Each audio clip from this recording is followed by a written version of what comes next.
You know, tonight, this lesson, it's for everyone, but also specifically Kaylee, Kelsey, Chandler, Henry, and Joseph. I can't believe we have come to this point where, I was saying this to Chandler, I just couldn't believe he was 18. I wasn't saying I couldn't believe he came to the point of graduation, but this is incredible. I just can't, I look at you guys and we're here. And I got to thinking about, and I've got this picture of leaving the robe. You know, with graduation comes that special robe. And you're about to receive that, and then you're going to have to leave that robe. You're going to go into your own separate lives. You know, it means that you're leaving that robe, then only God knows the achievements and the garments that you will wear in the future. And I want you to keep this in mind because it reminds me of Joseph. We're going to go to Genesis chapter 37. I want to read 2 through 3. And it reminded me of the robe that he received, specifically from his father.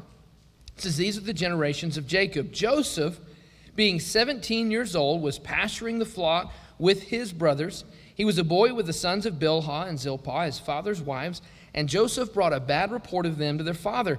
Now Israel loved Joseph more than any other of his sons because he was the son of his old age, and he made him a robe of many colors.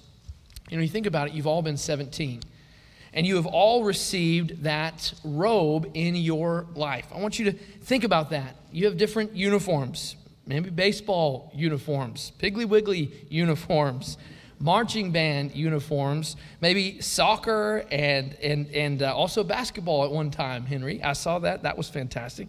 You know, but we all have had, you've all had different robes. You've all had different uniforms. And this is something that Joseph, was willing to leave behind.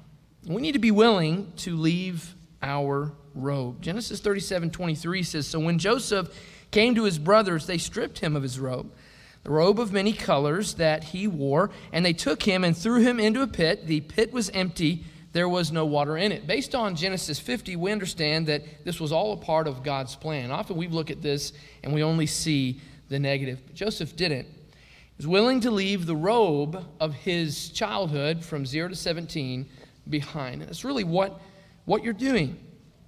And the coat that had distinguished Joseph above his brothers, he left it behind. He was eventually given a robe in the house of Potiphar. We understand that he went on to be purchased, not in a situation that anyone would have chosen, but he worked his way up and he became the man in charge in the whole house of Potiphar. Genesis 39:11 says, but one day when he went into the house that he was now in charge of, to do his work, none of the men of the house was there in the house, and she, the wife of Potiphar, caught him by his garment, saying, lie with me. But he left his garment in her hand and fled and got out of the house. So as you go on your own, leaving that graduation robe, leaving that garment that you've attained from 0 to 17 to 18, as you go, you are going to find yourself in situations that you don't need to be in. Be willing to leave the garment. Be willing to flee. As is very, very well has been said from John in reading that passage for us, always be willing to put God first. Be willing to leave the robe. He went on from receiving the robe from Potiphar to receiving a robe in prison. Potiphar's wife framed him, and he was sent to Pharaoh's prison. It was a very specific one. There he excelled and was put in charge of the prisoners. His prisoners' clothes actually distinguished him from all other prisoners. Again, he's wearing a robe that he never would have chosen, but he wore it well. So he was remembered by the chief cupbearer for interpreting his dream. And in Genesis 41:14, we read, and Pharaoh sent and called Joseph, and they quickly brought him out of the pit. And when he had shaved himself and changed his clothes, he came in before Pharaoh. He doesn't know it, but he's about to receive a different robe. In verse 41, it says, and Pharaoh said to Joseph, see, I have set you over all the land of Egypt. Then Pharaoh took his signet ring from his hand and put it on Joseph's hand, and clothed him in garments of fine linen, and put a gold chain about his neck. And he made him ride in his second chariot, and they called out before him, "Bow the knee." Thus he set him over all the land of Egypt.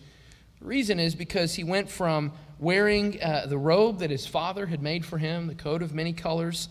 He then went to wear the robe in Potiphar's house, then wearing the robe in prison, to finally wearing the greatest garment in all the land of Egypt, the greatest country in the world at that time. We've got to realize that as you're going through your life, you don't know where you're going to end up in this life. You've got to realize Joseph left the robe of his youth, his slavery, and his imprisonment for the finest robe ever made. Sometimes we can get to this point in life and say, this is who I am. Sometimes what you think about what school has done is it sets you up for, get a career, start a family. Sometimes we can identify who we are based on the robe that we wear, based on what we do. We've got to realize that the greatest robe that we can ever receive, even finer than the Pharaoh himself placing it upon Joseph, reminds me of what Christ offers. Galatians 3:25, beginning, it says, "Now that this faith has come, we are no longer under a guardian." It makes me think, you're no longer under a guardian when you leave your parents' home. But in this case, it says we're no longer under a guardian. He's referring to the law. Verse 26, "So in Christ Jesus, you are all children of God through faith. For all of you who were baptized into Christ have clothed yourself with Christ." It's the greatest robe you could ever wear, being clothed with Christ. Have you been clothed with him? Don't put it off, and don't ever take it off. Our prayer for your life is that you will have many uniforms and responsibilities, whether it's the Navy, whether it's the Army, wherever it is in this world that God takes you. Pray that you be clothed with Christ and never leave the robe. Tonight, as I said, this lesson is for all of us to make sure that we are clothed with Christ, that we are encouraged. We're going to have a song of encouragement that's about to be led. If we can be a source of encouragement for anyone tonight, pray that you'll respond now as we stand and as we sing.